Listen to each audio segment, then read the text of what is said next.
All right, and then I guess I'm going to be on this Zoom. Am I on it? Can you see me? Now you can. A little Okay. bit, when you're in front of that young thing. Right. This is interesting. I gotta tell you. So anyway, welcome everyone to tonight's community climate conversation about building resilience to withstand and recover from big storms and flooding in Belfast. This program is co-sponsored by the All of Belfast Climate Dialogues. The project is the Belfast Free Library and the City of Belfast Climate Crisis Committee. I am Brenda Harrington, the program librarian at the Belfast Free Library and the project manager for All of Belfast Climate Dialogue. And thank you all for joining us in the room and on Zoom. We really appreciate it. I'm joined tonight by my colleague on the ABCD project, Sarah Kern, who will moderate the discussion. And from the Climate Crisis Committee, we have Jerry Brand and Fred Bowers, who will each give a short presentation about the impacts of stormwater before we get into the discussion. And as you saw, we're recording tonight's program and it will be posted on the library's YouTube channel as well as other places. So next up, I'm going to turn it over to Sarah to start the conversation there to introduce the rest of the evening. Thank you, Sarah. Thank you, Brenda. And I'm sorry, I have to wear a mask. I'm healthy, but I had COVID a couple weeks ago, so I'm doing this following CDC guidelines. It's going to be hard to hear me, maybe. So I'm going to try and speak clearly and enunciate. And if you're having trouble with hearing me, do let me know because it's important. Thanks for being here. We do have some norms for how we want to handle our conversation because we have people online and we have people in the room. How many people do we have on Zoom, Brenda? 14. Wow, wonderful. So the norms are, I'll read these for folks on Zoom, to step up and step back, which is a kind of an analogy for participating. If you find yourself participating a lot, maybe step back and listen and let other people. But we do want to hear from everyone and we want to hear everyone. So balance your speaking and listening. There are ways that you can make contributions without speaking. If you prefer not to speak, you can send a note in the chat or you can ask for some paper and give us a note and we'd love to take feedback in that way. We'll also have some flip charts up as we move forward and you'll be able to write on those. And we are going to be brainstorming ideas for how Belfast can prepare for the increased precipitation or lack thereof that we are expecting. So the rules of brainstorming are all ideas are good. We just build on them. We capture everything and we move forward. Not every idea may make it in through the final cut, but no idea is a bad idea. So don't hold back. My horrible idea may spark a brilliant idea in one of you. So share it, please. And we also encourage you all to listen for understanding. So if you hear something and you think that sounds crazy, that person is nuts, pause and maybe ask a question to find out what they mean. Because we're all here spending our rainy Tuesday night together because this is something we care about. So let's really understand each other. So our desired outcomes for tonight, just in general, we are here again to work on the climate action plan, and we're building from what we did together on June 14th. And we heard a lot of wonderful ideas and feedback on that event that we had on June 14th, including we need to have one topic to talk about per event. So we have one topic to talk about today. We're just talking about stormwater. We had a lot of conversation about governance, like who is actually in charge of doing what. So we've revised the outline of the climate action plan. Hopefully you picked up one of these stormwater handouts in the back of the room. Feel free to get up if you didn't. And this is available to people on Zoom too. So the climate action plan will have some kind of framing information. And then we have identified 9 high priority issues, each of which will be addressed in the same format. So tonight we're talking about stormwater. There'll be a short paragraph to summarize kind of the state of the situation today. How's the infrastructure? What can it handle? A second section that summarizes what's already underway or planned or what's already been done. In many cases, there's actually progress that's already been made, which is wonderful. We want to capture that. And then 3 sections of actions that have yet to be taken. The first one is going to be things that people can do themselves today, if they have the means. The second section are things that the community can organize and do together in the next 1 or 2 years, which might very well include fundraising to make sure everyone in the community can take those individual actions that are identified in the first section. And then the third section are those things that are going to take a little strategizing, maybe some fundraising, a lot of designing and thinking, and they need to be a kind of longer term, bigger investment project. So we're going to be brainstorming into those 3 categories around stormwater tonight. So to give us some information so we understand what we need to brainstorm, Fred and Jerry are going to give us a little, they promised to be short and brief. They're going to give us a synopsis of what we can expect in terms of the changes in precipitation that we can expect with climate change. And then also, Fred is one of these wonderful examples of the gems that you have in Belfast.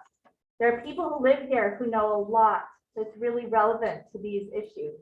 Fred happens to be a geologist who's worked with infiltration and water in the ground. That's been his profession, and he's moved here, and he can contribute that to the conversation. So he's going to give us a little overview of what happens when water hits the ground.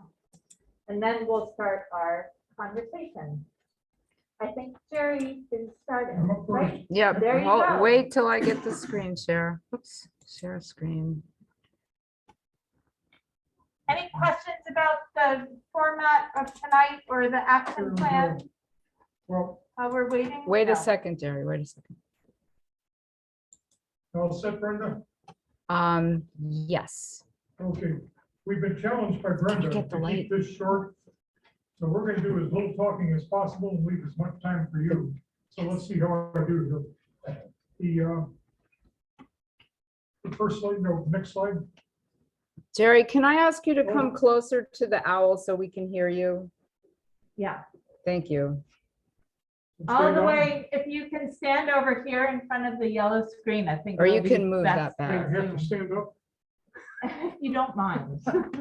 Okay, the Belfast weather, now in the future.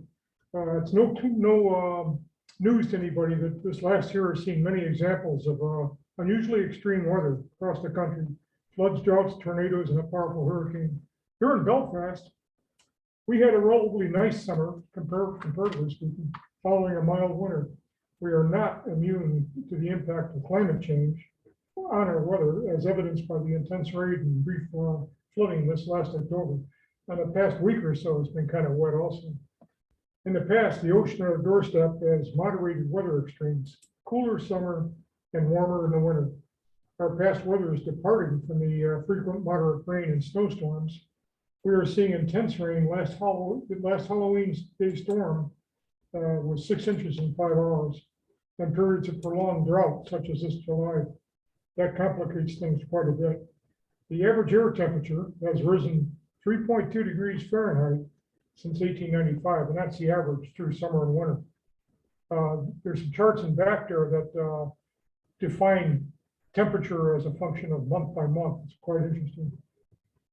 The largest increase is during the winter months, and during summer, we now see some days, as we did this last summer, when the combination of humidity and temperature moved towards the danger zone, i.e. a wet bulb temperature approaching 97 degrees or so. The very recent research, and I say very recent, came out today, that identified a mechanism for more intense hurricanes. The East Coast landmass is warming faster than the oceans, and that's driving changes in wind circulation and can reinforce cyclonic storms. Next slide, Brenda. I did. The ocean is a source of precipitation. The warming ocean on our doorstep is a dominant driver in our weather patterns. The Gulf of Maine is warming faster than any other body of water in the world. The boundary of the warm water in the Gulf Stream, as it turns and meets the cold, rich waters of the Labrador Current, have been moving north in recent years. However, this accounts for much of the temperature anomaly and the seasonal boundary fluctuations of north and south lead to extremes in our weather. The average sea surface temperature is higher than in the past from a historical 48.6 degrees, which we all remember when we tried to swim, to over 52 degrees in 2021. I can't see the Riding on slides top of the when I have sinusoidal this. winter weather, in other words, winter cold, summer warm, Are you showing their temp screen? fluctuations are peak heat waves, which are illustrated again in the back there. During a mid-July sail to the eastern Gulf, Go I back did not and forth personally again. observe a near surface temperature less than 67 degrees Fahrenheit, Oh, which okay. is very unusual, both in terms of the temperature and the timing.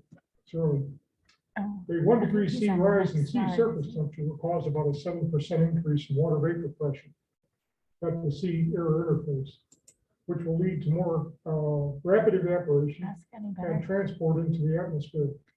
The current SSTs, the sea surface temperatures, are enabling a greater than a 20% increase in average transport, highest in the late summer. And Fred will talk more about the water cycle and the impact of that. Next slide, Brenda. How much precipitation do we need to deal with? As an illustrative example, an intense storm, Click on such as the last screen. 6-inch rainfall, No, a typical 1/2 acre house lot with a house driveway and solid lawn are all effectively impermeable, will yield about 87,000 gallons of runoff. That the stormwater system must carry away in a short duration storm. Everyone can One of see our this problems is on we have this. relatively I thin know, I soil know. overlaying bedrock. So there's very little capacity for the soil to store, that runoff, the rain.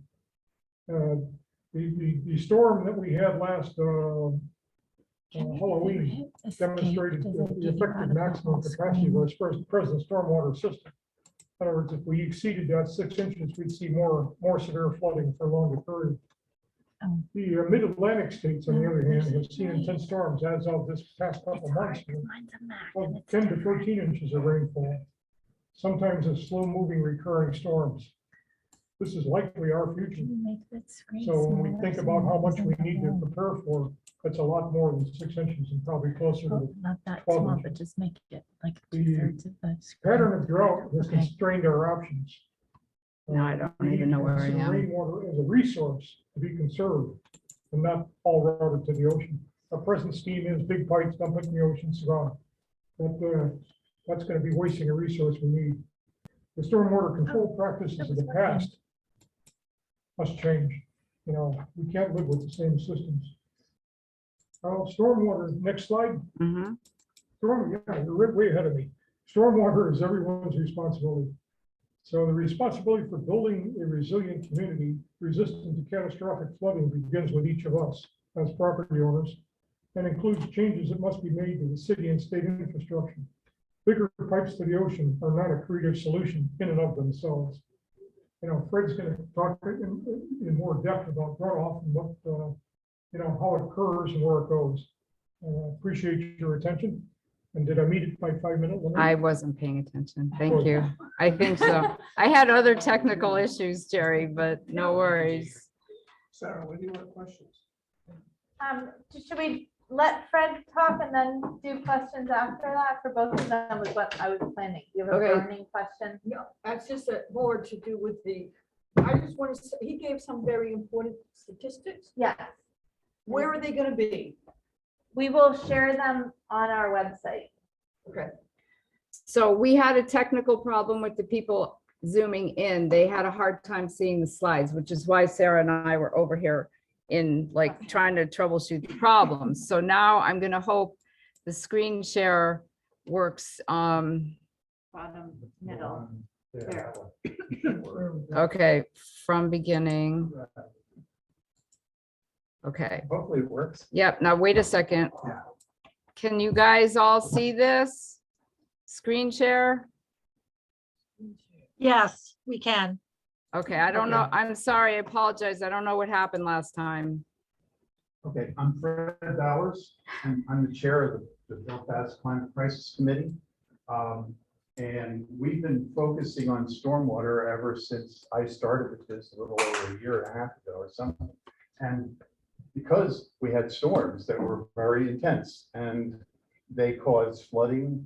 And so anyway, as I spent a lot of time myself personally thinking about all the different ways that stormwater can impact us here. And so I'm going to show you like like the water cycle and how the land and the precipitation results in stormwater problems. And so I just showed you, this is a digital elevation model. This is what Belfast looks like from if you had stereoscopic eyeglasses. And next slide, please. What the heck? There. Okay, so yeah, stormwater is in the news. That was in the newspaper. I didn't take that photograph. That on the right, I did take that photograph. So you can see, I mean, stormwater, it gets on the streets and also it overflows and that causes erosion like you see here. And obviously that costs money to fix. So the public works people have to go out and fix that.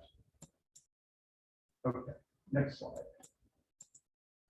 So I just had somebody say the slides aren't advancing again on the Zoom. I don't get it. Any advice? Correct, they are not. I Okay. have no advice. Uh, We'll have to maybe- share maybe them this- if you online. click on this thing, Brett, I don't know, does that help you? I don't know what you're showing me. Well, He's it's suggesting part that of you use PowerPoint. the buttons in the PowerPoint. I'm not There was No, some if you just scroll down on the bottom, sometimes they show up. that. No, go to With the Zoom, right. We've never had this happen. This right there is a forward button. Okay.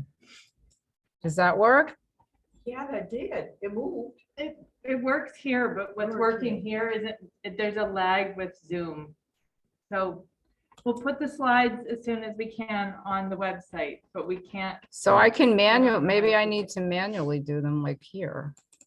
Yes, if you do them manually, Brenda, then they move, then we can Okay. see them. Thank you. Okay, from current slide. Is this where you were? Yeah. Okay. That's it. Now, if we don't have QuickTime here on this computer, but if we did, this is out where Route 1 and Seaview Terrace is. You can see that's a new culvert. And that was placed in there because of the storm of the year before. And this runoff comes off Route 1 and up, up the street, Congress Street and everything. But anyway, the amount of, I mean, if you saw this video, you'd see a really lot of force, a lot of power from this water. And that's it's about this big of a pipe. Okay, so, 3 feet, maybe, I don't know. So next slide then. Is that this one? Yeah, that's good. Okay. So what I wanted to show here is just that, we are a hilly area. And so if you drew a line from here down to the ocean, it's kind of hidden behind all this, but there's the elevation profile. Move So that you go back from line. 300 feet, 12 feet or so Yeah. down. to Oh, up to sea the level. top is perfect. Okay, and in between here, you have the little river catchment area watershed. And the next slide, Where's that red arrow? which, When you said from here This down one to here? there. Yeah, well, this is from Google Earth. This is the way you, No, and is it like Haven Hill or well, like, where is if it in you- if- Belfast? maybe if you go back to that, maybe you can tell me. I didn't really try to, you mean this one? Yeah, well, it makes a difference when you say it's all the water from here down to there. Well, this is Little River. You see what I mean? The way this is the profile of that line. An elevation. You see what I mean? So I can't tell you exactly where that is. We can't zoom into it right now. But the point was just to show you that it's a very hilly topography, which we all know, but nevertheless, and in fact, this I wanted to show you because it does mean something. This is where the sea level was when glacier ice melted 50,000 years ago, it covered all of us, everything, all the way up to the hills. In fact, it went as far as Augusta, the sea level. But later on, the land actually rose up after the ice melted due to what they call isostatic rebound. And so little by little, we emerged from the sea. And then 13,000 years ago, when humans kind of showed up here and there, our sea level was here. And the reason I showed you is because some parts of Belfast were actually above sea level 13,000 years ago, and some parts of Belfast were not. Kind of interesting, because I have to live where it was not. Little islands. Next slide. I don't know which one is the next one. That's good. And my point here is we've been urban engineered. There's streets, there's Route 1, there are housing. I mean, you know, everybody's just cut and fill when you build a house, especially if you're on a very steep hill. You have to cut in to build your foundation. And of course, then you take the fill and put it somewhere and rearrange the drainage. Essentially, the natural drainage is rearranged. And so that's very important because this is what the city has to actually maintain is the ditches, culverts, and drainage systems. And there are a lot of them because we're on a very hilly area. So all along here is really pretty steep. Okay, next slide. Just a second. I don't know how I get out of this. You could not I'm trying. now escape. Okay, everybody's seen this if you went to elementary school, I think, but I always like to show it just because it really helps you understand. I mean, Jerry was talking about evaporation from the ocean, and the solar energy is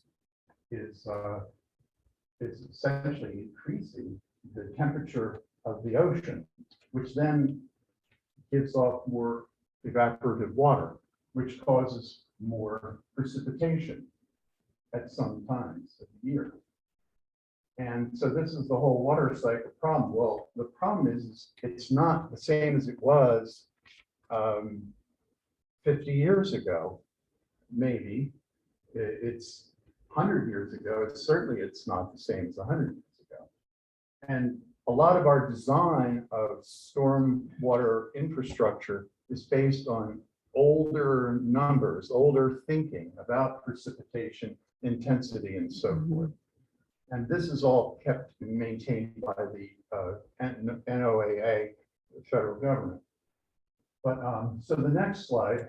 So gets- Fred, if I may, Mhm. so NOAA, so it's the National Ocean and Atmospheric Association, just this last week released a new version of that water cycle map or diagram that actually takes into account human interference with the cycle. So it has where water is being taken out of the ground or where it's being put in the ground by human processes. So it just was released. It's not in any textbooks yet anywhere, but it's just this week. Great. They've kind of conceived that whole diagram thinking about human interference with it because we have that big of an impact. So you have to revise this for the next time you give it. Now, good. Now this is what, if you're an engineer or if you're, study, runoff hydrology and so on, this is what you have to think about. Basically what it is, there's a certain amount of groundwater that seeps into streams, even all the time. And then there, even when it's not raining for a while, it still seeps into the streams. That's why the streams tend not to become dry just because you had a couple of weeks of drought. And but when you do have precipitation, that are these red bars, when you have precipitation at first, there is no runoff particularly because a lot of it soaks into the ground. As the storms continue though, for say a day or something, like what we had in 2019, which I'll show you a little later, it was a whole week of half inch, 1 inch, 1.5 inches of rain every day. We had a lot of water. And so what then happens is you start to develop runoff and you get this rising limb, you see, of actual runoff that gets into the streams or into the gutters and into the storm drain system. And so this is how you think about it if you're an engineer trying to design culverts and drainage systems. Next slide. And then this is from the hydrogeology and landscape thinking approach. This is actually the real like picture of precipitation. Some of it goes into the ground, even if there's an impermeable layer. So let's say that little line there is an impermeable layer. Like I showed you that clay where the clay was because the ocean was covered us. That's what we have here in Belfast. So it's a pretty illustrative thing. So anyway, bottom line, water goes in, some of it goes down to the water table. Some of it actually runs off rather, if it's saturated at all. Some of it goes down to the impermeable layer here and then runs down along that layer. And ultimately at the bottom of the hill, I guess you could say, you end up, everything comes back out. And that's when you think of it as, yikes, my yard is full of water. The streets are flooding. Okay, so that's what that's about. Next slide, please. Oh, so this just shows the detail of that. Go ahead. Okay. Next slide. Which one, like, Okay. which one, this one? Yeah, that's good. This is just another detail of that. So you see what I'm talking about. You can go to the next slide. Thanks. This is actually my house here. Like I'm taking the picture from the deck. This is up by Union Street here, and then Baby Street down this way. And this was the December storm that was rather intense. It went on and on. And as you can see, water was coming from Union Street. There is a culvert system and a storm drain system on Union Street, but it didn't capture all of it. And so some of it fell onto the ground or possibly even came off of people's homes because of rain spouts and so on, right? So here you can see you have a stream essentially developing here. I wish I had more photos. And then I have groundwater seeping out because it's a little hill, like right, they did cotton fill here, you see. So right at the base of that, you have spring seepage coming out, which converged with what's coming from here. And fortunately, it was on my neighbor's property and not mine, which is actually an important point I want to keep thinking about. Don't mess up your neighbors if you can help it. This is just the way it is. So, but it does converge. And once it converges, now you have lots of water moving downhill. Now you get erosion. And erosion is something that no one wants because it's a violation of the Clean Water Act, the Federal Clean Water Act. It's also a violation of good sense. I mean, you don't want to, your soil's expensive, let's put it that way. So the next slide. Hold on. Did I go past it? Which one is it? This, the one, this that's one? okay. Yeah. That's my soil profile. I can't help, I have a soil scientist really, and geologist too. But see, there's the actual water table. Because what you have here on the side of this street is we had sediment that was deposited when the ocean was, when the land kept lifting up, the sea level appeared to go down. And so this is pretty good soil. It's actually like a loam. It's pretty good, but it's not very deep. It's only about 3 feet deep maybe here. And then you get to the water table. Well, why is there the water table there? In this case, it's mostly because it's rock, it's ledge.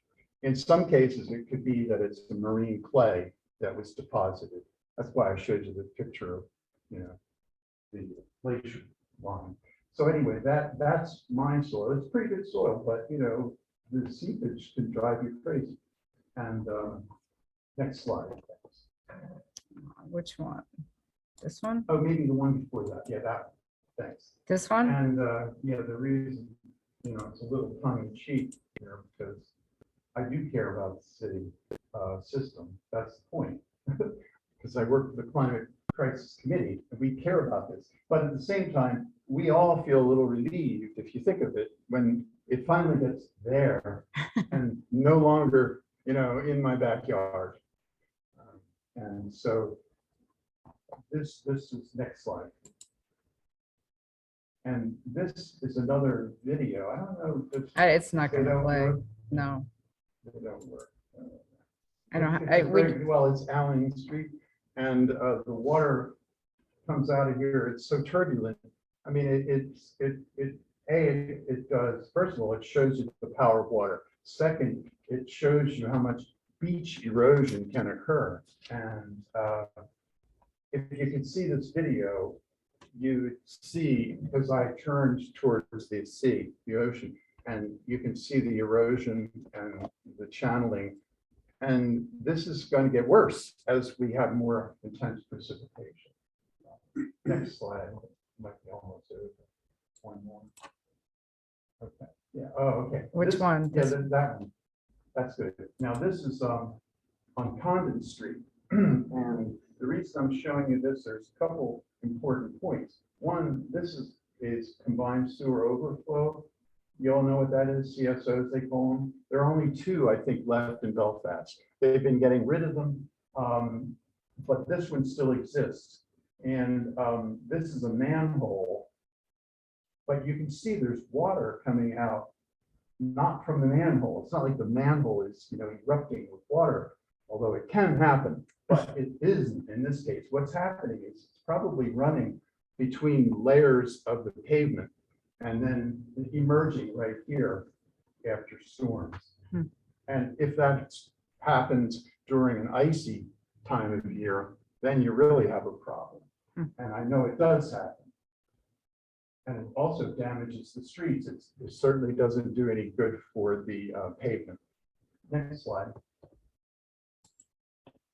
And then in case anybody wants to know about groundwater, that's part of the water cycle, right? So groundwater. And and some people have wells. There are quite a few people who with wells out on the other side of the bypass. And this is just the way that that you look at water tables and so forth. And you can have artesian water.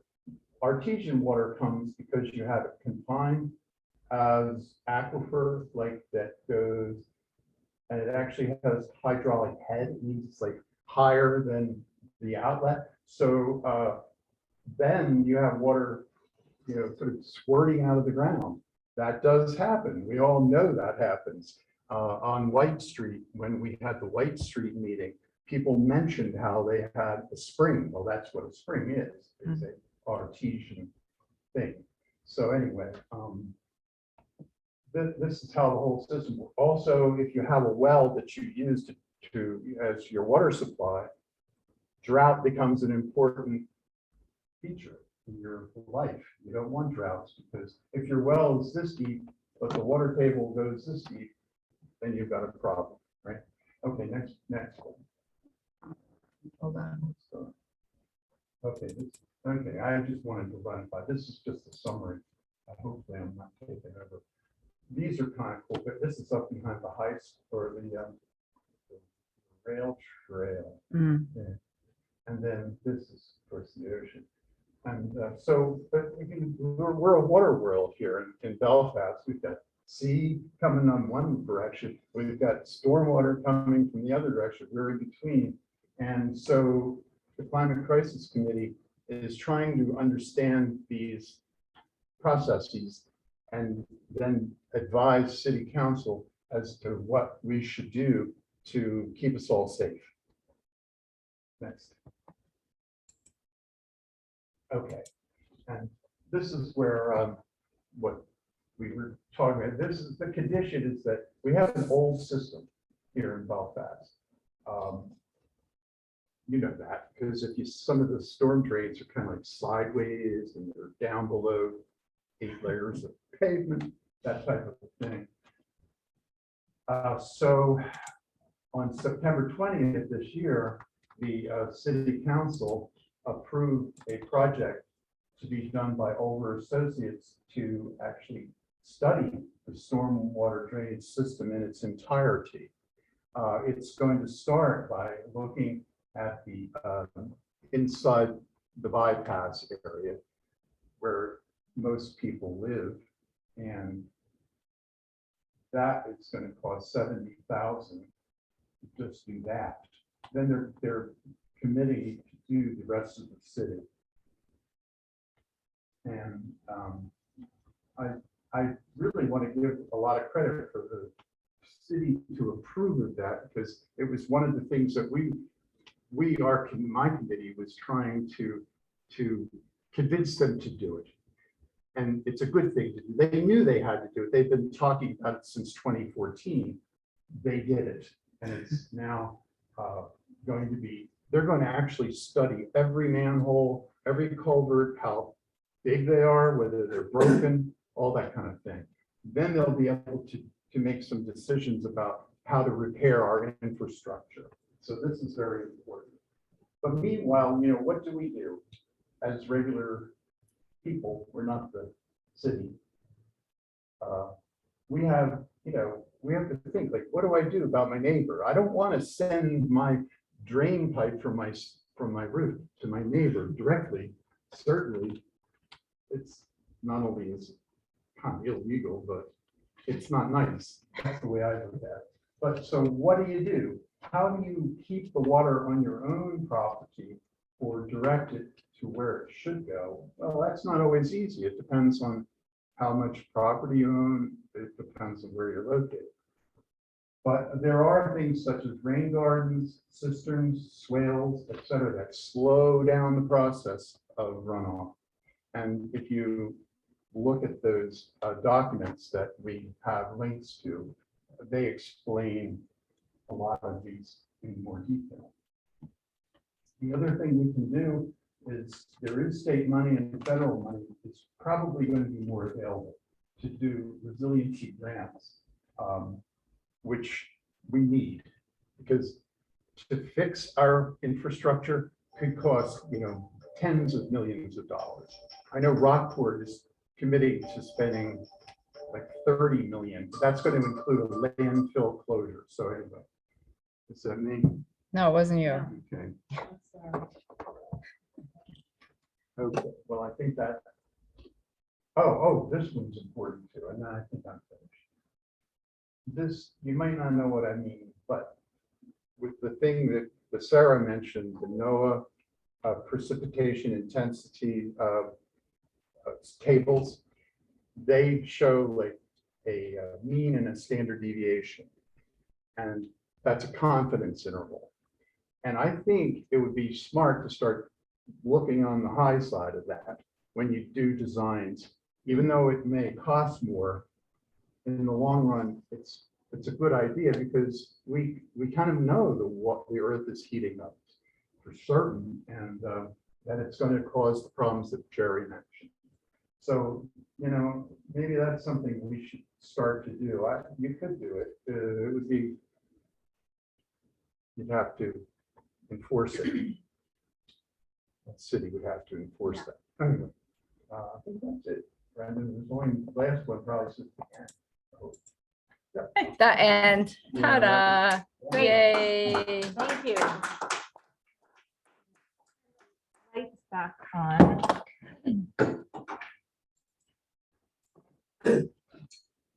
Any questions for Jerry and Fred about those presentations, and anything from Zoom? Put it in the chat and Brenda can read for you. Yes. Do we have a contact person at city council that we work more directly with than others? So the question is, do we have a contact person at city council who's a liaison for the Yeah. climate crisis committee? Yeah, kind of the point person.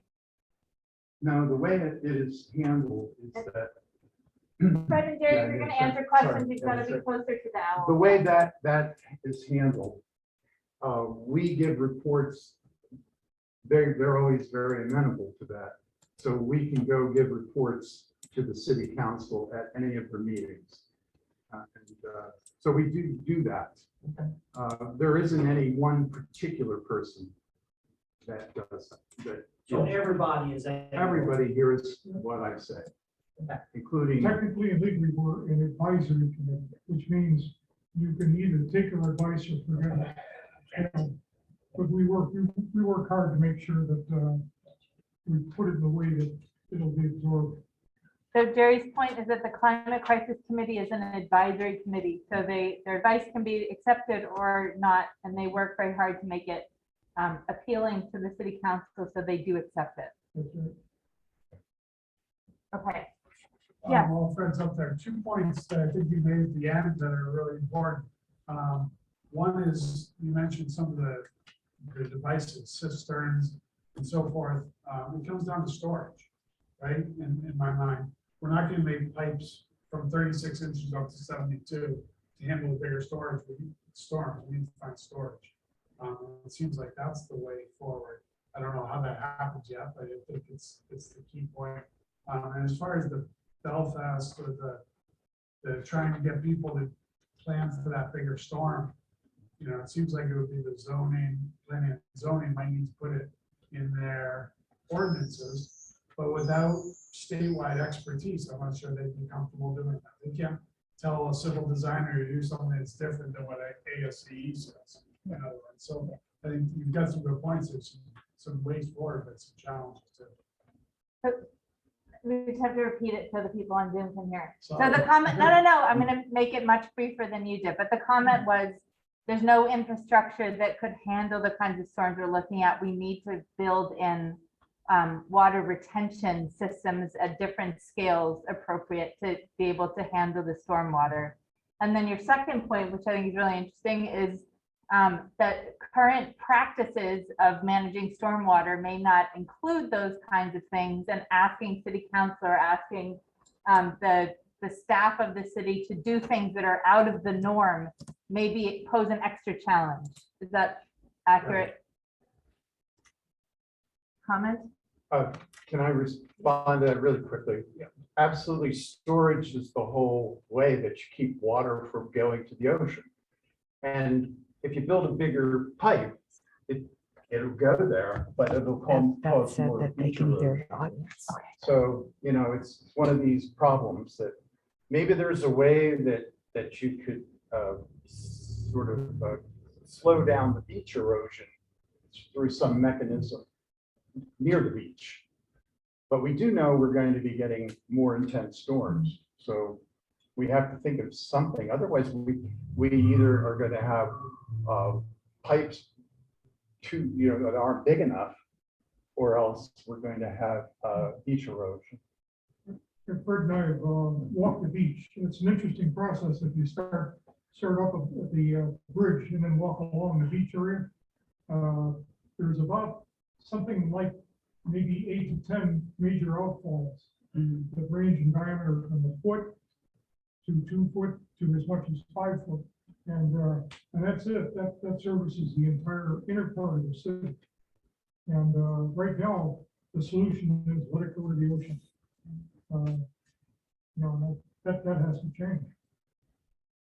And if sea level increases enough, like the one that's by the boathouse, the pipe that comes from the city down to the boathouse, sometimes I've seen that where it's almost covered with the ocean.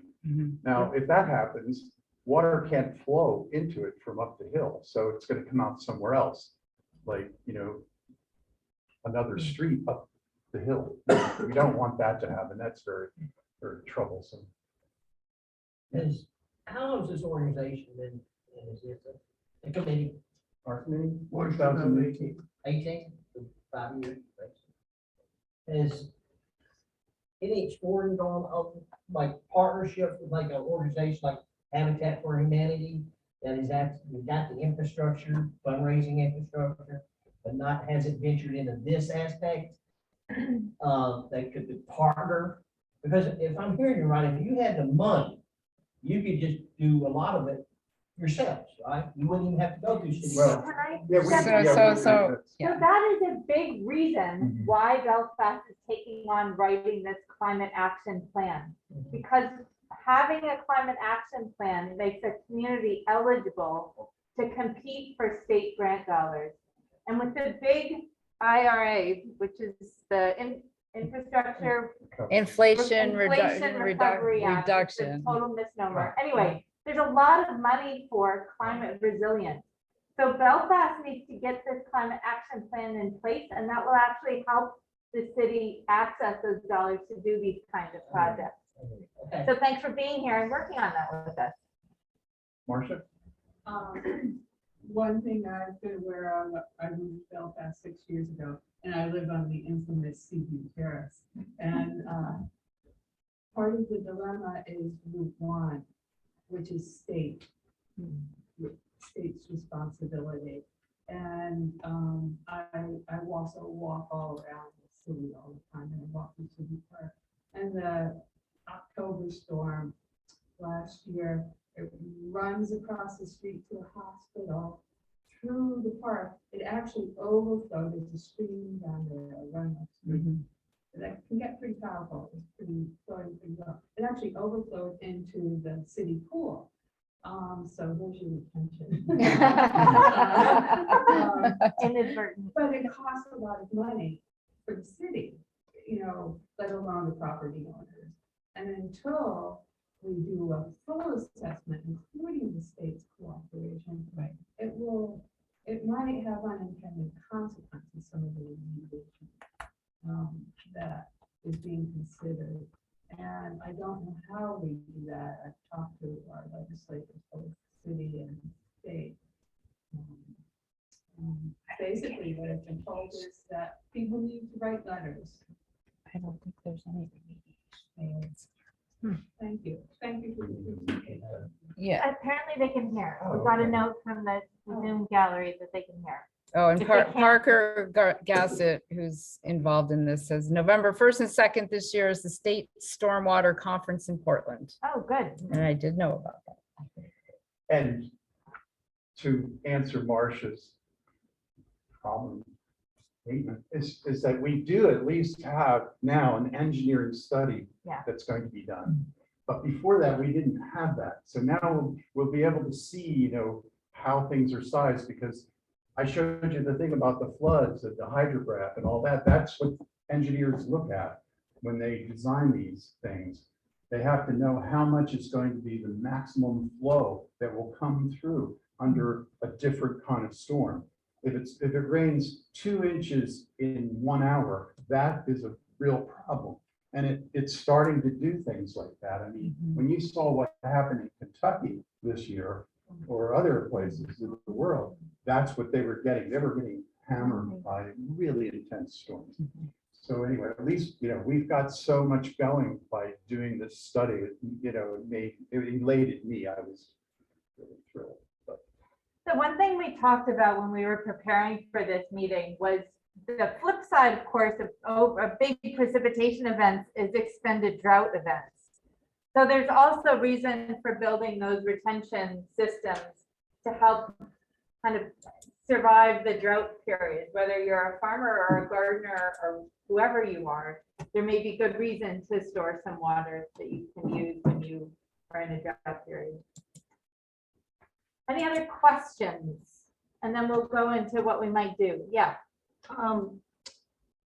So when does all this assessment you're talking about, the Oliver thing, when did they actually stop work on it, collecting information?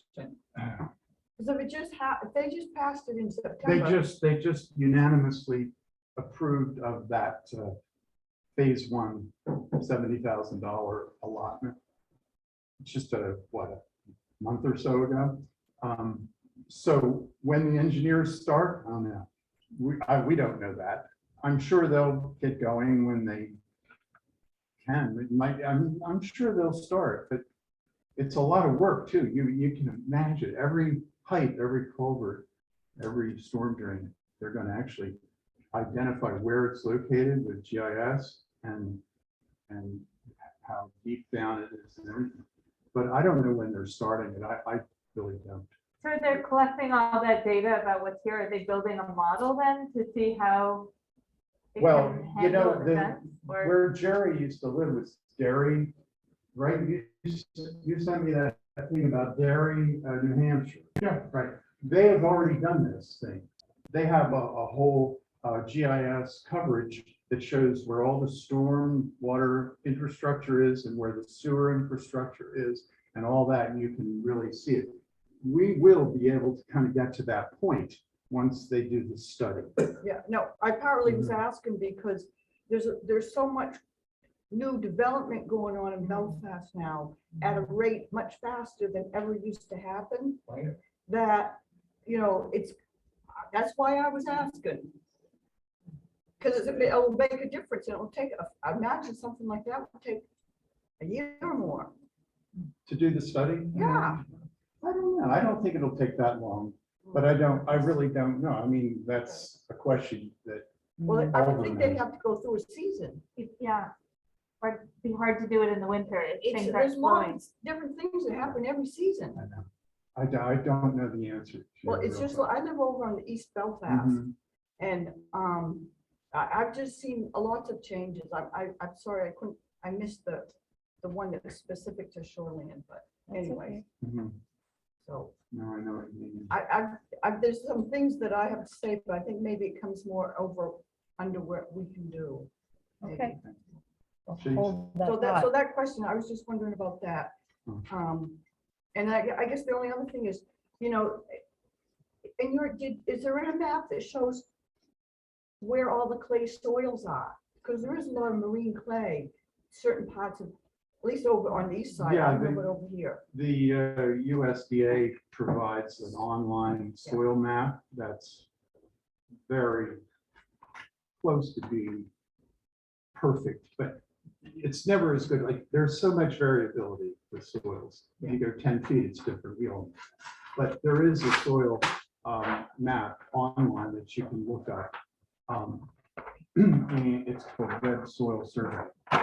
You can look that up, and it shows, if you want to look at it, it shows you all the different horizons, where there's clay, what kind of soil is, and all the descriptions. So yeah, there is that information exists. So it's a kind of a question that's, I do apologize, it's irrelevant to this. But I was just kind of getting an idea so I could research for next time if we do have another one of these. Curious on what the topic might be, if we do have an idea of what it might be.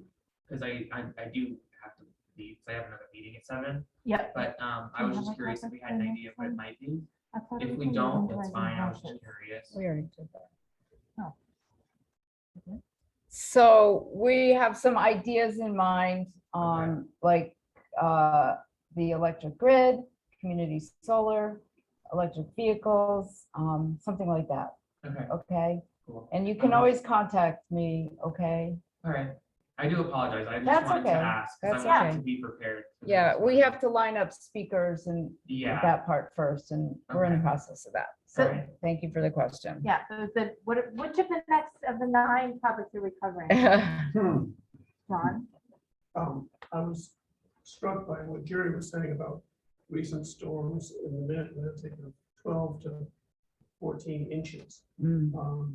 And I'm assuming from the sea surface temperature information shared with us that we may well see that kind of precipitation here as our water warms up. When Over and the city are making plans about how to adapt, what sort of assumptions about precipitation levels are appropriate? Do you plan for the 500-year level?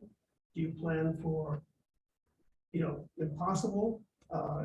It's a money and a practicality issue. I'm curious what the approach is. The approach right now is, if you downloaded the BMP map that the state of Maine produced for how you design the different things like culverts, basins, all that, they then have different specific targets. So you'd maybe say a 5-year storm, or a 20-year storm, or a 100-year storm, which means 1 in 100. Okay. Unfortunately, 1 in 100 storms have been happening more frequently than they used to. Sounds like about 12-year recurrence. But those specifics are in that the BMP manual that you can download from the state, and you'll see what they're now using. That's what they use. They're not going to necessarily beef it up just because I say so, right? So it's one of these things. Oh, correct. Yeah. Well, that's what I was getting to. Exactly. Because the American Society of Civil Engineers has a lot of input on that. Yep. As well as the Army Corps. These bodies move a little slow. They They're not can. paying attention to just Maine, they're looking at the entire country. Yes. Which is actually a perfect segue, if you all will allow me. So remember in that climate action plan, each of these 9 topics is gonna have that frame of what is the current infrastructure or the state of affairs right now in Belfast? What's planned or underway? And then what else can we do? So the 3 categories that we've identified, and these can change, but we think they're smart. The first one is, what are the actions that individual landowners can do? That there's no rules that say that they can't, that they're kind of manageable for a family or a landowner to do on their own. Research. Research. Okay, let me That's a just good one. get us started here. Individual action. What kind of research? Research whatever the issue is that you're trying to. Like get informed? Is that what you mean? Google. Although there's a lot of bad information out there. Yeah, So how do you know what is Digital the good discernment. information? Get informed. Check your sources. Do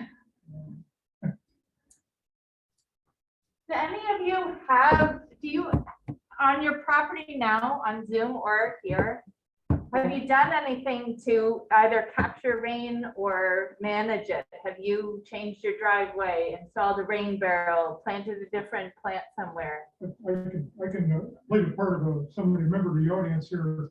I've got about 2.4 acres. That's kind of a mix of semi-forested lawn and gardens. And a house, of course, with a roof that's impermeable, it doesn't leak most of the time, and a long driveway.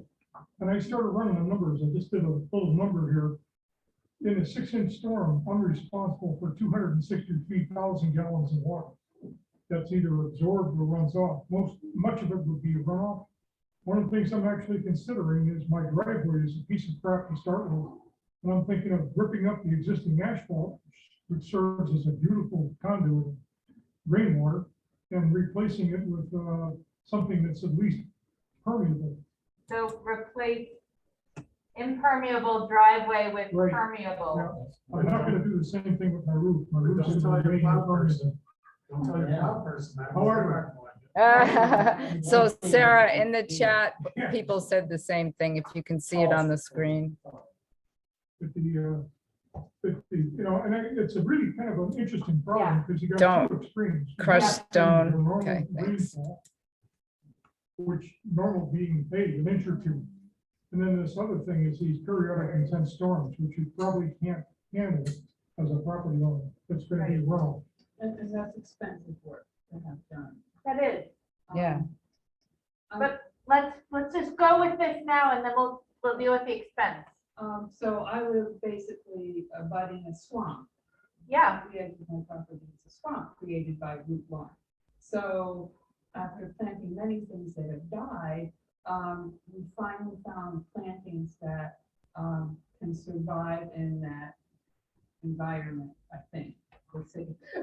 A willow tree or There's already willow trees and there's specific arborvitaes that live in the swamp and other things. And because there's a lot of ticks and things back there, you also have to be conscious of that whole issue. Right. So it was doing a lot of research and trial and error.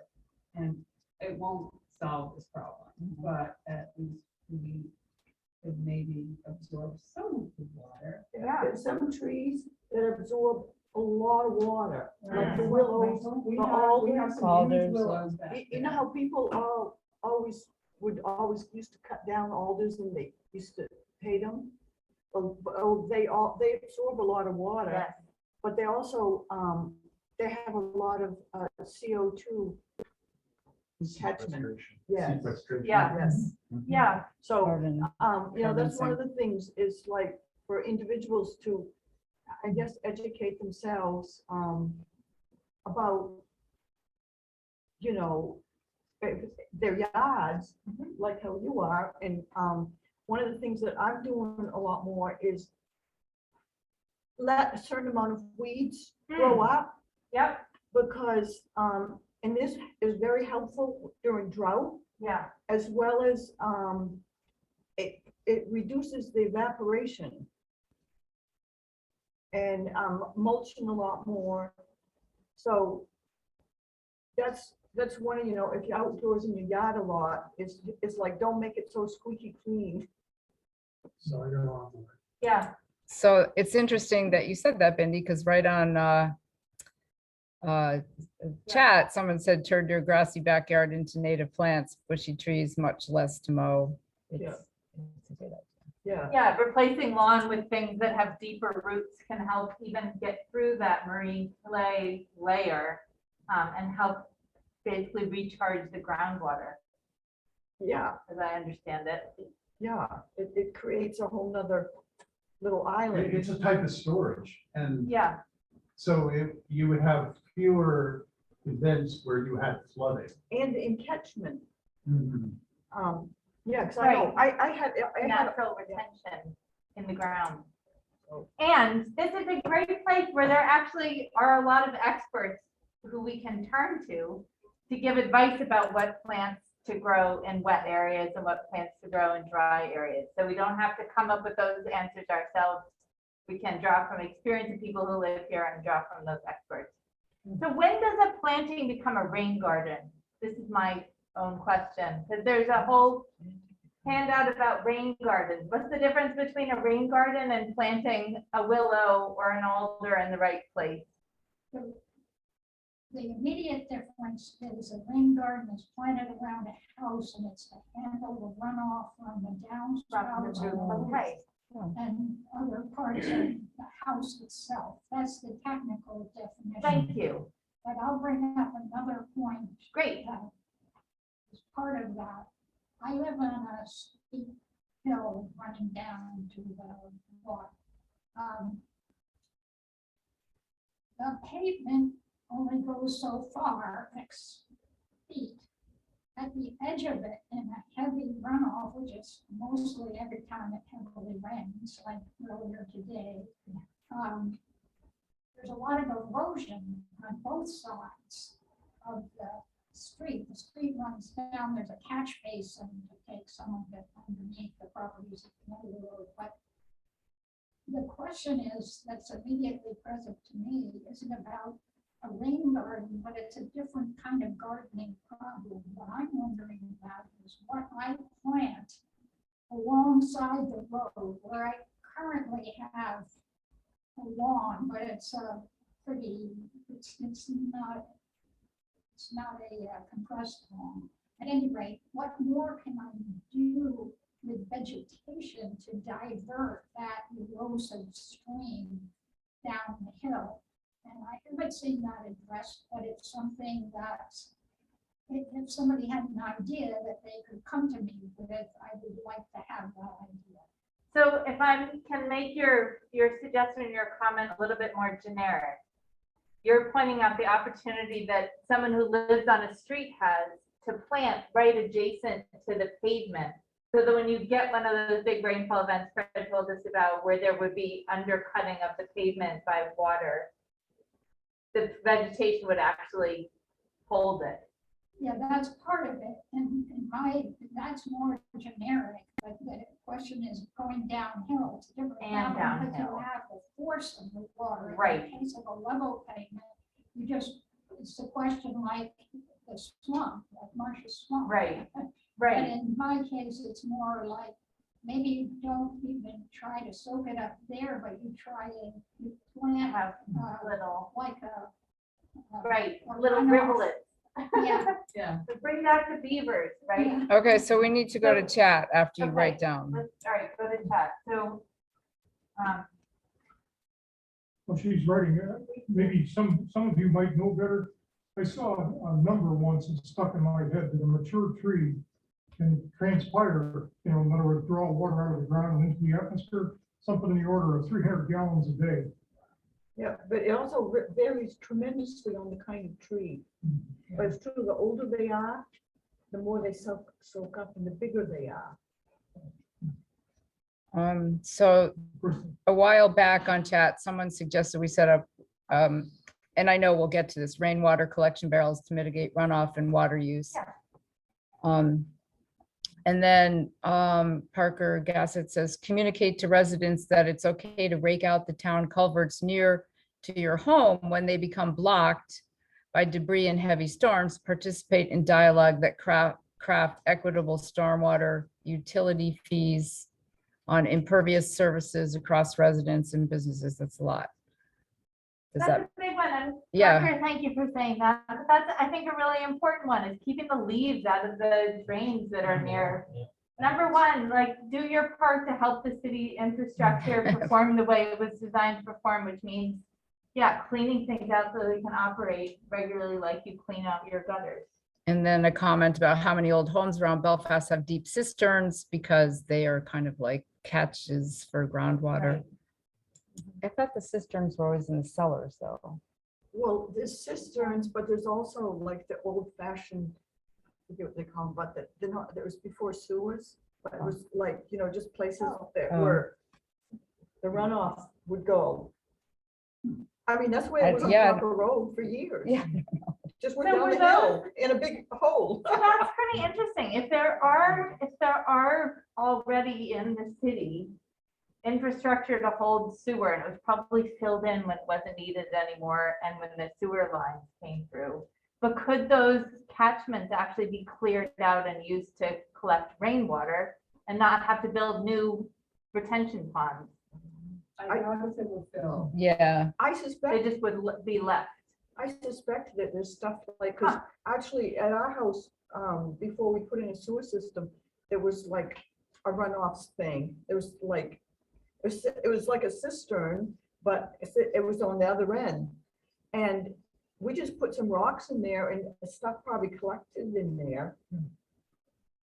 And some of the rooty aggressive things lived there. Right. Well, they're Like pre-septic what's that? systems as well. Some of the houses on my street had systems before they had septic systems apparently. Yeah. And so some of the septic systems on my street are very new, like, Yeah. Cesspools, Yeah. cesspools, that's the 20 word. years old. Not until then, they were relying on cesspools and things, yeah. Yes. One of the other things that struck me is, that we're overwhelming our water treatment system. And I won't say who, but I know a lot of the sump pumps that continually run through people's basements feed into the sewer system, which I believe is illegal in some areas. I don't know about Belfast. And so not only are we damaging up the property and all, we're overwhelming the water treatment system. And in terms of planning ahead, that would seem like a clear necessity. So where your sump pump exit pipe comes out is another potential location for a rain garden.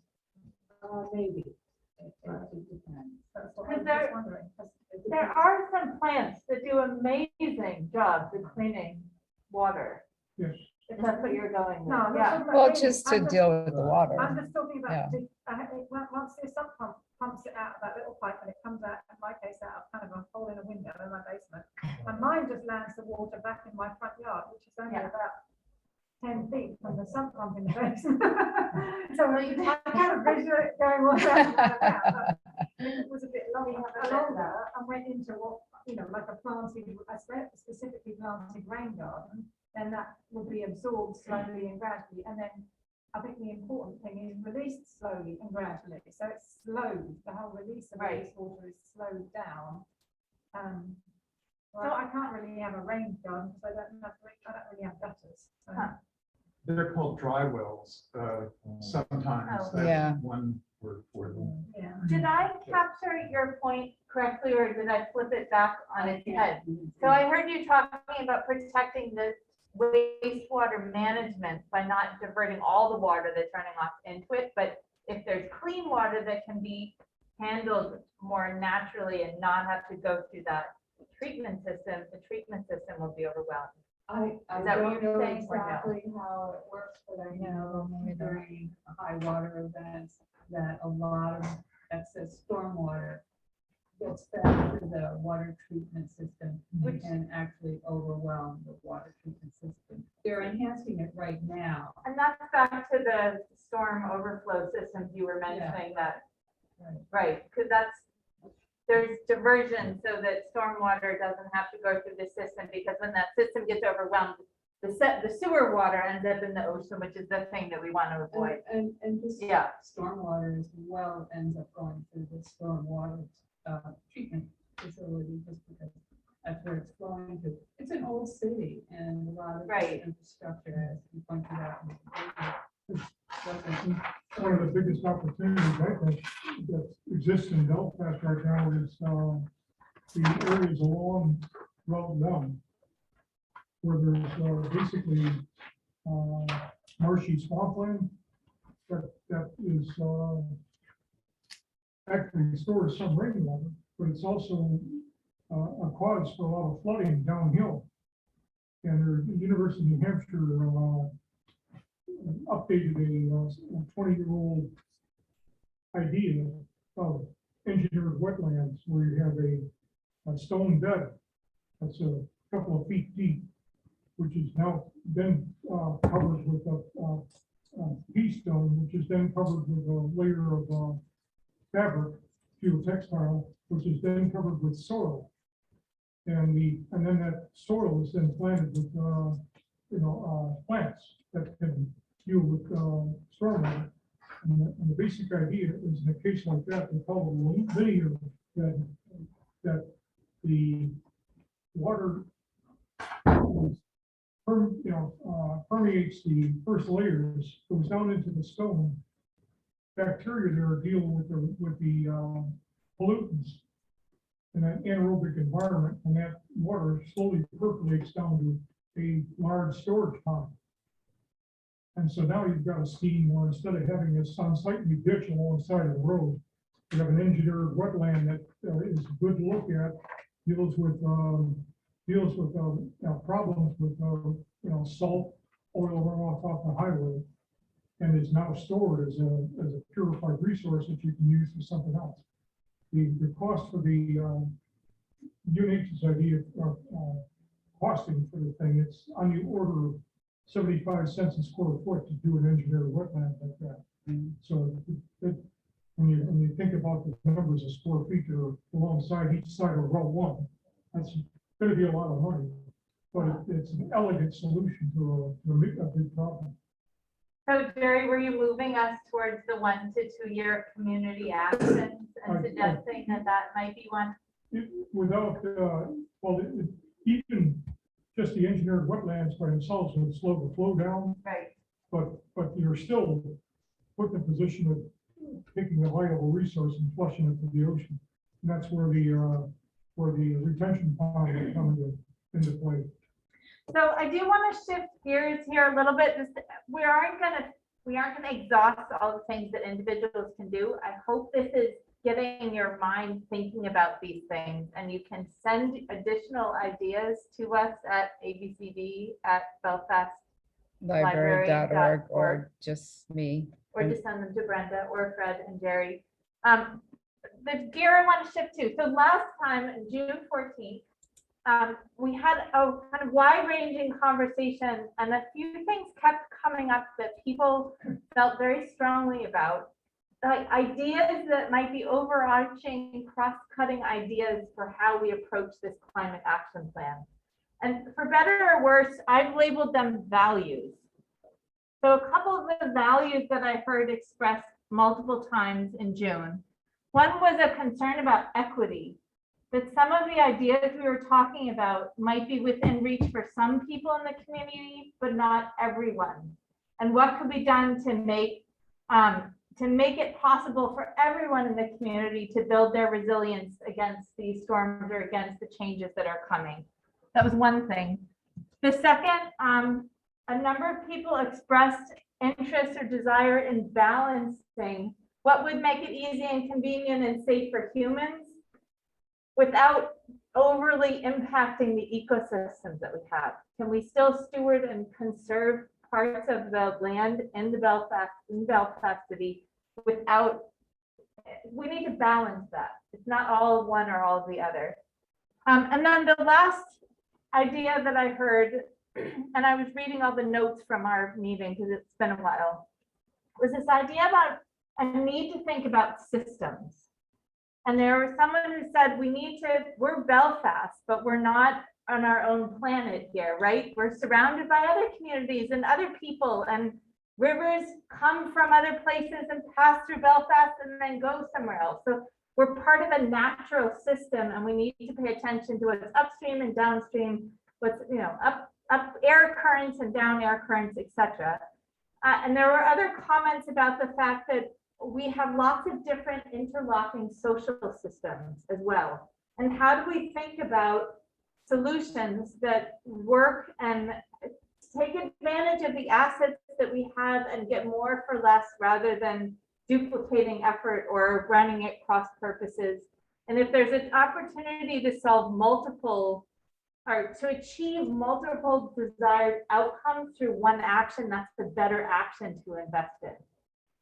For those of you on Zoom or in the room who are here, did those resonate with what we talked about?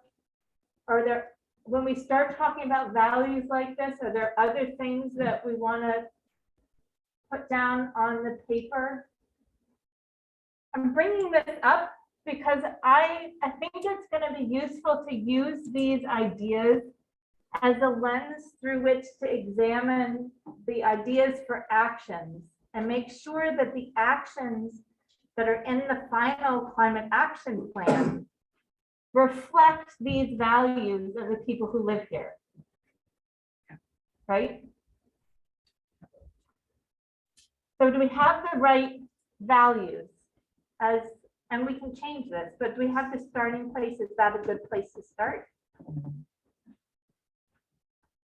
Well, Yeah. just one comment, the equity is built into the main climate action plan. I mean, that's a value, if you will. I don't think they actually call it that, but they have announced and written a report, and it's legally part of the main movement. Right. Balance and systems, I have no objection to those. I think you have to put them at a different level. I mean, you have obviously on your piece of paper, you call them values as opposed to anything else, actions or anything.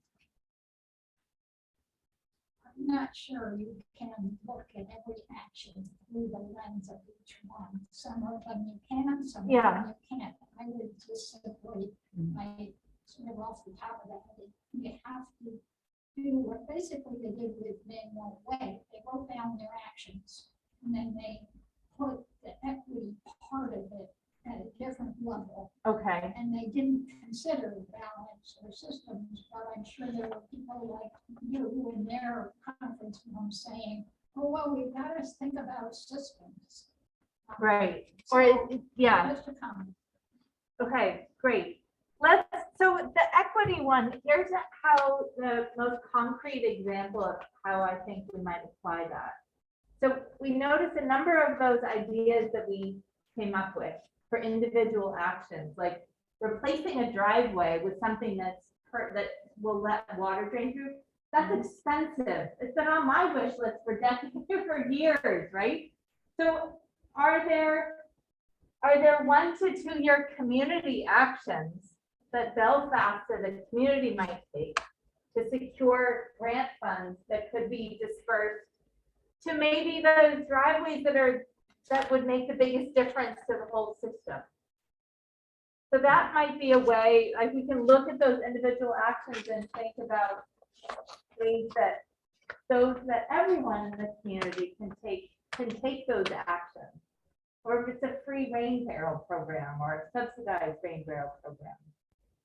Does that make sense?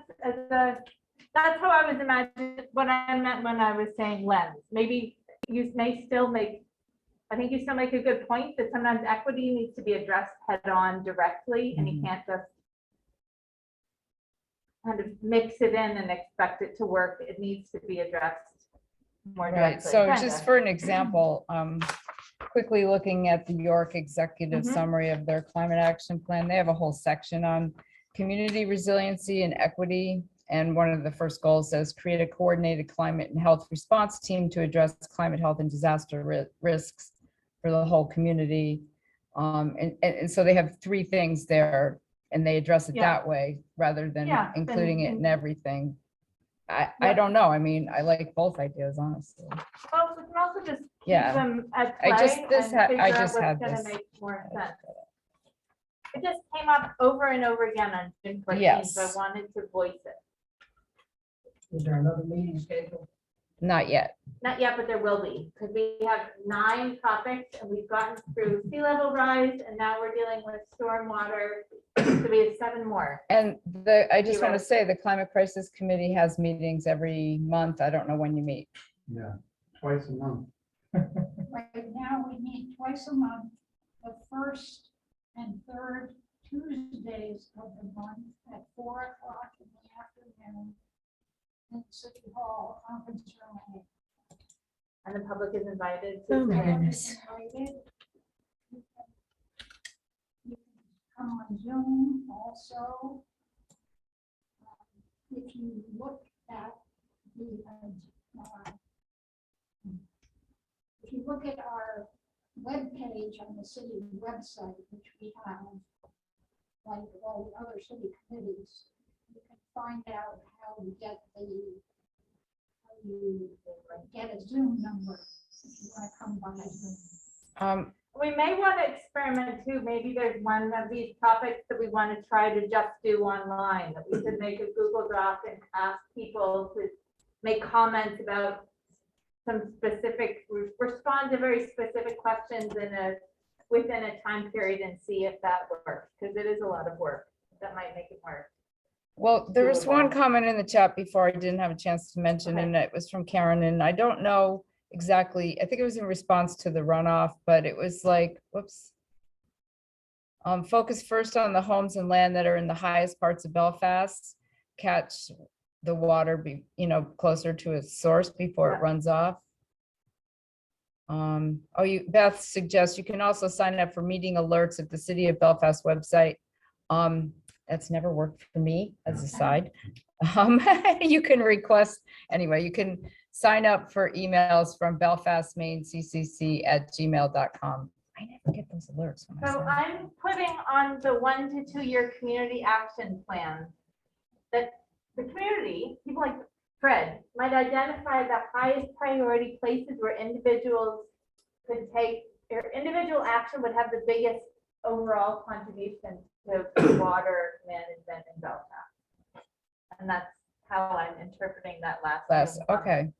Although I had a little brain fart. on my spelling. High priority, neighborhoods.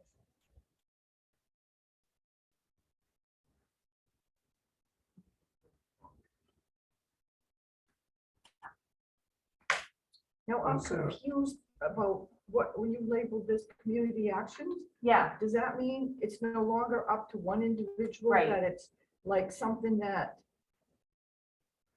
either the city legislates or is it So- more acceptable learning or? great question. So my thought is there are things people can do on their own. So on my property, I can put a rain barrel under my water to, drain from the roof. there are another group of things that members of the community could accomplish together without necessarily getting the city council involved. But it might be organizations working together. It could be church groups. It could be the garden club. It could be, we talked about education. The garden club could issue, could have a series on planting appropriately around your house for rain gardens or for wet areas or such. We should probably write that one down. And then there are other actions that the city that could be taken that require these big budgets, that require an engineer to understand what's going on and design an appropriate solution. So we were trying to, in response to that comment in June, again, about governance and who's in charge of what, trying to make it clearer so that there are things that people can do now. What is our responsibility as members of this community to do together? And then what do we need to start petitioning city council to lead on? So that was the distinction. Yeah. You just, a little while ago, you mentioned the sea level rise project that you did, and you put those great pillars down on the waterfront that Yes. were marking the different things. Yeah. I know those have provoked a lot of conversation. Oh, good. I've had several conversations with people about them. I wonder whether it would be possible in some sort of central and very visible location, maybe like near the public bathrooms or something, to build an example of a rainwater garden. Ah, great And to have idea. a sign Yeah. that says this is a rainwater garden and it collects water from here. And what makes it a rainwater garden and not just a flower bed, which is one of my big questions that I think somebody else had, is A, B, C, D. Now, these are the differences. So that people can see one and maybe it can be somewhere useful enough to see it in action. I was actually thinking, my first thought was maybe we should think about putting one in the city park. If that's a place that has this river running down the side and it has a lot of problems with drainage, maybe that would be another place to have a kind of a demonstration rain garden, because it's a demonstration garden. It's an arboretum. It's got a demonstration wildflower patch and things. And maybe a demonstration rain garden would be another thing that could be added to the city park, where it might actually do a lot of good. There is actually one of those there. You have to hunt for it a little bit. Oh, okay. You know, you go down and drive all the way around. As you're coming back up on the left side, there is essentially what you're saying, experimental. Well, there's kind of a rocky, Yeah. a rocky Yeah, valley. the with Waldo path to Soil and footpath Water and Conservation Yeah, District. but it's people. not planted as a garden, is it? I saw it once really, and But And it that's can be terrific. enhanced. Right, it needs to be enhanced. And it's not- educate You're not and- starting from scratch, you Right. can build Signage. on it, and And right, signage. maybe a sign, maybe a QR code. program, a tour. That's a great idea. And That there's would be groups, amenable, I think. there's probably groups in the community that could participate. Yeah. Like the garden club and Watershed Right. the Coalition. watershed or the extension, Walden Extension, different. So those schools. In the Yeah. schools. Get some of the kids digging the stuff, it's hard work. We do have a young person with us today. Part of- Are you part of the, The climate. The climate, yeah. I was gonna say, I could tell the Climate Crisis Club about like this project, if that's That'd be something you wanted to do, and they would definitely be interested in like getting involved in like building a rain Yeah. garden or helping to rejuvenate one. Or like a community, to, like come together and build together events. It Yeah. would be really cool. Yeah. I know there was a project at the high school that looked into permeable paving for the parking lot there. Oh, yeah, I didn't know that. Was that like a couple of years ago? Or- Yeah. and Yeah. That's a great idea. The only problem with permeable paving is it's not as rugged. Yeah, Clouds can do, yeah, so actually the high school needs to invent a permeable paver that's plowable, yeah. something that you could. And frost-free. But see, part Right. of that is the plow people also have to be responsive about how they should plow or not plow, because it's like in our driveway, we like really need to have somebody that has, I forget what it's called. but They have the little thing the on the thing bottom. that lifts Lifts up. up the Yeah, bottom of that the doesn't plow. go, I forget what Yeah. it calls it. Not a broom. John knows what it is. What is it? The thing you know, put it's under a your thing that plow? So it's kind of brushes instead of jamming. I think what they Right. call it, but And that's a place where, again, how many people plow driveways in Belfast? Could there be a program that would help them buy whatever they need for the bottom of the plow if that's all it is? I don't know anything. yeah. Yeah. I know enough to be a problem. So That's the somebody, type of thing yeah. which may be engineered Right. for the future as those needs change. Yeah. somebody You want said, something more to write down? okay. I was Yeah, is gonna- there anything on Yeah, Zoom? well, somebody said, community tree planting, Jackie.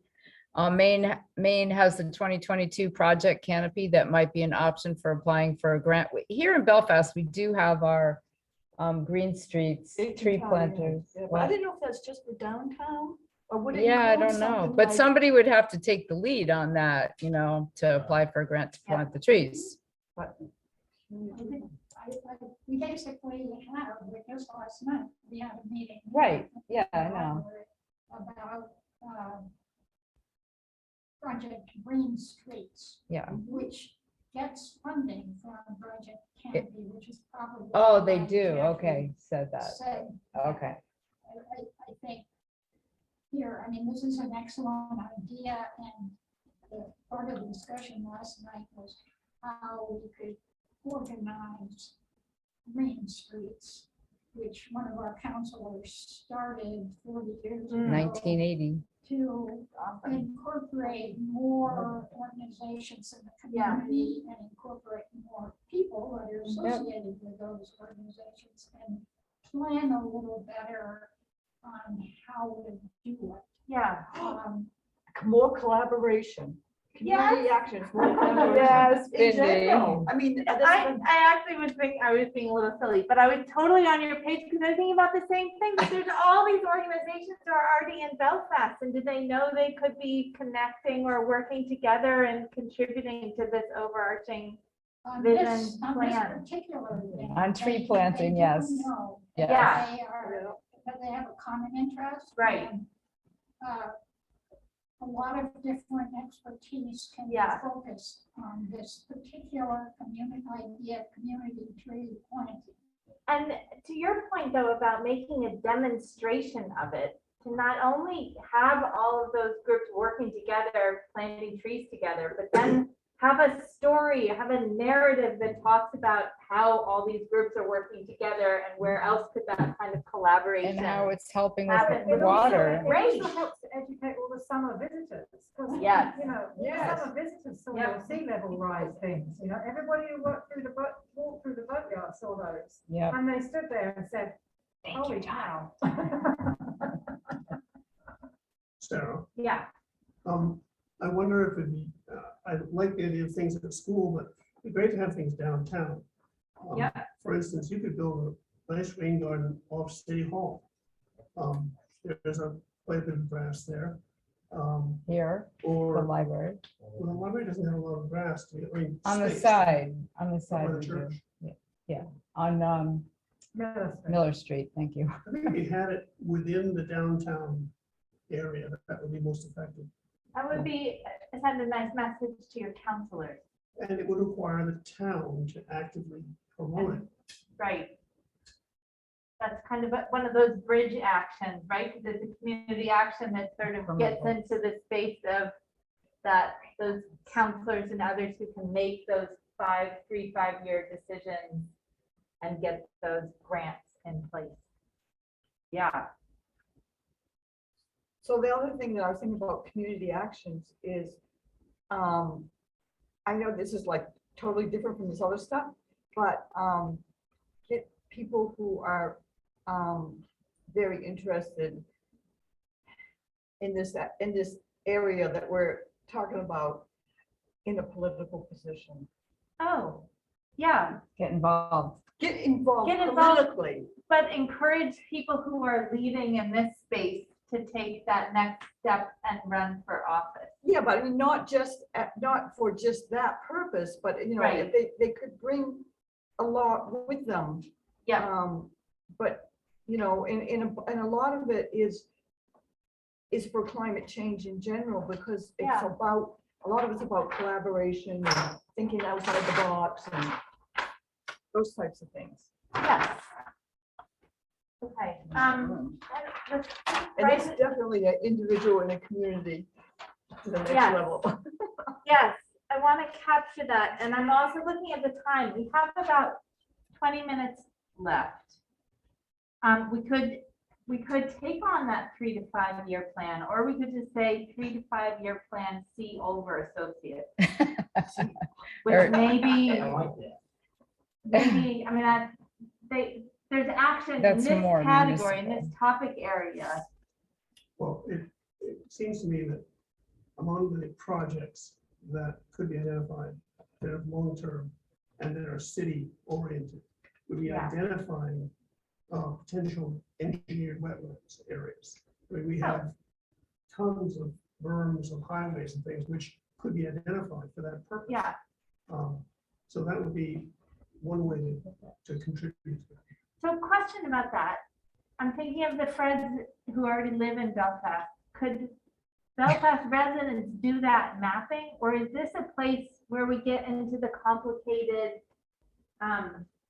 State Department of Transportation owning Route 1, municipal departments owning and managing city roads? Does it get complicated? So we would need to engage them to make that plan, or is that something that we could put on the 1 to 2 year community action plan? I think that gets complicated because, you know, Belfast is, deals with its own land. Right. I guess that's the way to look at it. The state highway is got a right of way next to Right. it. And The most the, interesting. the city isn't solutions are really, along to the state. yeah, the city isn't really Right. empowered to go there. On the other hand, So- that the areas off Route 1 are city lands, and we certainly could develop a proposal and then run it by DOT to see what, if any, objections they have to. And get our local reps to assist us. Chip? Jan? Jen, yeah. Well, I mean, yeah, and- yeah, that's what I mean, like that, you know what I mean? So that would be different. But You know what I also mean? So it's not Searsport. just the city, it's also, you get the right people. Pushing a little. They only have a little. Seeing so we have a student here. I'm gonna bring up something that could generate some laughter. A while back, when we started looking into this stormwater system, I half kiddingly said, we could do a student science project where we label a bunch of rubber duckies. And we get the students at a particularly rainy day to stuff those rubber ducks at the go sign down the storm drains. And another group of students at each one of the outfalls looking for what comes out. And it would answer the basic question of where does this stuff go anyway? Boulder will probably do that with dye, won't they? I mean, that's. Yeah, well, I mean, This is that's a- basically it's a variation of the thing. And the thing is with the dye, it's difficult to label. Then we could have Joy Duck in And the the harbor. answer to two questions, where does stuff go, and B, how long does it take it to get there? And that would be a kind of like a pre-test to Olver's doing their work. Yeah. You know, it'd be kind of a fun thing. Yeah, And they'd get a bunch of students out of school for a day. yeah. Except the ducks might all pile up at the blockage and block the whole thing up. And if they're That's plastic, what the ducks if they're are. plastic ducks, they're gonna be there for years. Yeah, yeah. Big trouble. So here's a good one. This is more about from the last, I think, Yeah. chart, or maybe 1 to 2 years, that volunteer groups could help some of our older homeowners to create various water retention projects on their respective properties, the equity. So the So- window dressers of the rain garden world. Yeah, and also other things, yeah, water retention projects, yeah, whatever, like Yeah. help them. You know, the thing about having the rain barrels and the cisterns catching the water is that they freeze in the winter, so you You have to drain them. Yeah, I do install, well, you have to have you can have a diverter, or you should have a diverter, when it comes down the downspout, Yeah, there should be kind of like a diversion system where you can choose in the summer for it to go into your yeah, rain barrel. yeah. And then the rain barrel has to have some kind of Spout an it. overflow Yeah. thing as Yeah, well, yeah. because some days it's gonna get overflow, Or- but then you should be able to divert it away from the rain barrel and just drain it out in the winter, so it should just sit there empty your Yeah, water. quite yeah, happily it all should, the time. it should, but it's just one more thing. Yeah, Don't forget to do it. Or your rainbow will crack. like your bird Yeah, bath. I know. Yes. When you bring your bird bath, in, you turn your diverter off your rain barrel, I guess. Right. Anything else?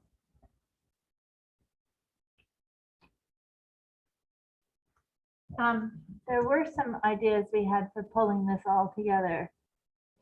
This, I think did anybody talk to you about some sort of wise summative comments about this whole evening? I don't think anyone did. Sarah, Jen. So you're off will the get you. hook.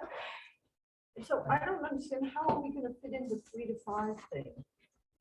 Did that get scratched? You're letting it slide? No, I'm not, I think it's really important, but because for this topic of stormwater management, because Olver Associates has just been hired by the city to do that study, it feels like it's a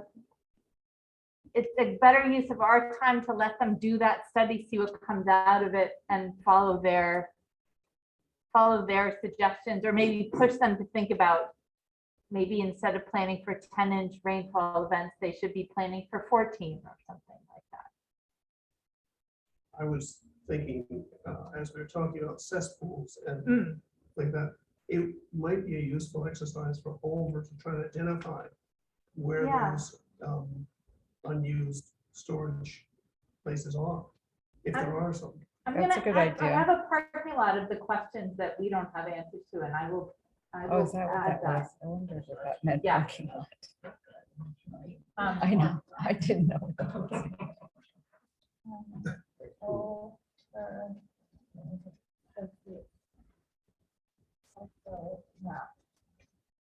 That's cool. Is that it, John?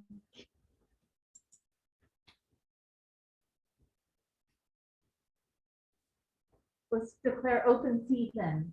Anybody have anything else for our individual actions or, yeah, We just had another chat. Zoom comment? Comment, which was there, publish a synopsis in the newspaper, a synopsis of this evening's conversation. I'm not sure. But maybe it Who was- made that? Karen, did you mean a synopsis of this conversation? Yes.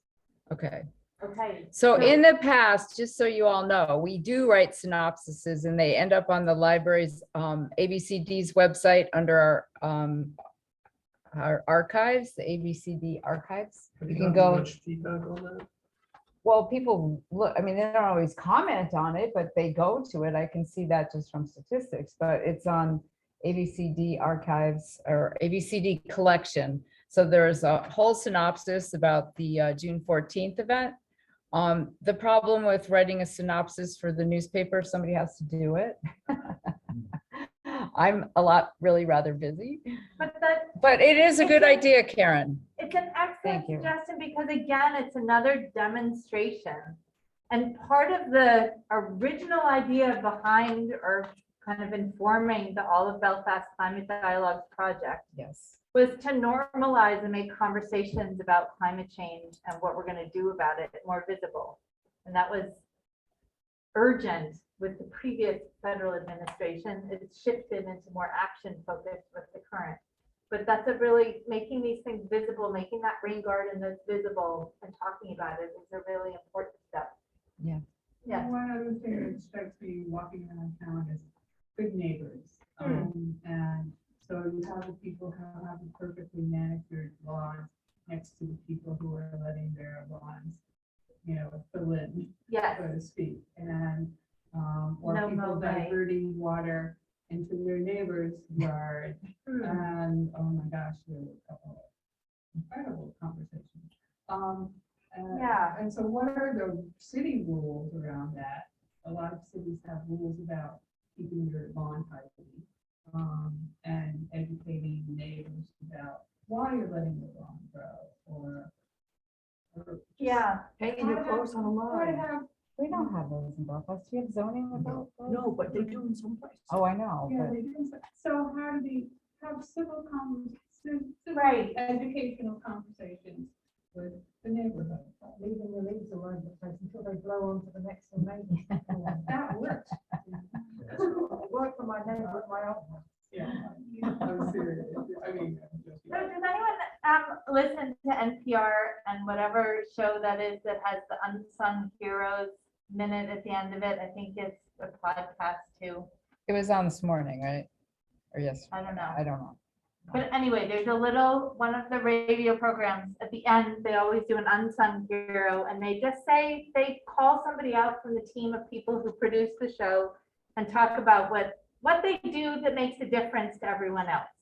So one way to handle that good neighbors idea, again, is to like force the paper to take a good neighbors column and take nominations or who's the good neighbor of the week and talk about some of these things again to demonstrate the kind of behavior that you want to see. TV It would stations. take some, or doing it TV. on TV would be even better, more visual, yep. Yeah, but again, somebody would have to do it.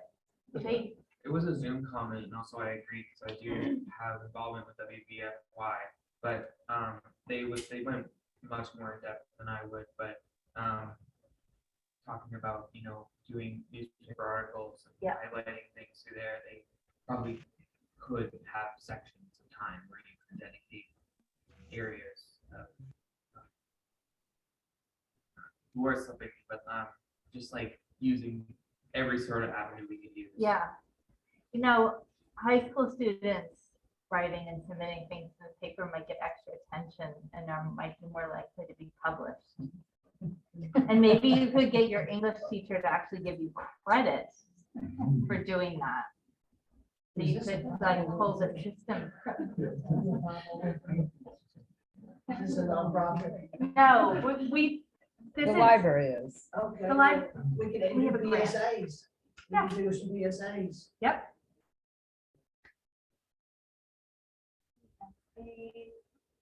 About what? What would you want to? Public, talking about every little issue we're talking about. I mean, you could also have, like TV said, sometimes in certain markets, they'll have a sponsor Yeah, that does this thing every week, once a week, sponsored by so-and-so. Methodist Healthcare, not that, other market. But just hardware store. well, Maine Public has the climate driven series they've been doing around the state. I'm wondering when they're coming to Waldo County and what they're gonna do. Who have they contacted? You could call it out. What do you mean climate driven? It's a whole series on what every county is doing around climate change. Oh, I didn't know if you meant they're literally driving around. Well, it can take that in all different ways, yes. Well, we've got one last thing. Yeah. We have a rotating leadership structure. No. So this is just a community meeting. Yeah, no, you know what? I vote for you. No. But that is, You know, that is one of the things that we talk about a lot. A So lot. Brenda and I are working on this grant that we got. We wrote a proposal. It's money that came to the library to support this kind of work. So it's our time putting this together and planning it. But that grant is finite. It's over a year from now. Yeah, Ish. yeah. And then there's the Climate Crisis Committee, who we already meets twice a month and is putting a lot of time and energy into this. And all the things that we came up with today require other people's time and energy. So thinking about, I was kind of kidding around about getting the English teachers in the high school to give credit to students. Maybe They not the totally English would. teacher, but the science teacher. Yeah. Especially Mr. Mr. Mr. Thomas. Thomas would, Thomas No, yeah. I know Easily a get all couple over of you this. know David Thomas. Yes, we Yeah. all know Mr. Yes, he would He's fabulous. 100%. He's like unsung hero number one, right? Yeah, but you're right. There does need to be leadership. This takes energy. There's a lot. I mean, I don't know if you all noticed, but the energy in this room when we started talking about things that we could do together, tipped up 50%. So there's people, we love working together and feeling connected with one another. And there's some energy that has to get invested in order to bring people together to do that. Absolutely.